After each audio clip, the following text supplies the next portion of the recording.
Yun sa sino. Diyan. Yung balita dito na matapang dito sa katotohanan ng sino. Kung ano ito yan, yung pagbabalita ng sino. Diyan sa GMAS News TV sa 2026. Tapos, dahil sa pagbabalita ng matapang dito ng katotohanan ng sino.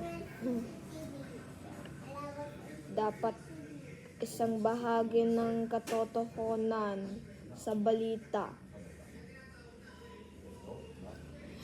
Yan ito ng pagbabalitahan ng integrated news ng GMAS ng kapuso na ito sa mga mga magandang kapuso. Diyan lang sa sino.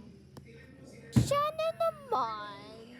Diyan yun ito. Ay, sino siya? Ito lang yan ito. Babalitan dito.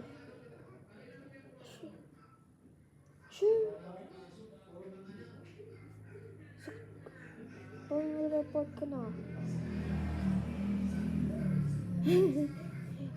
Ito yun si Ashley.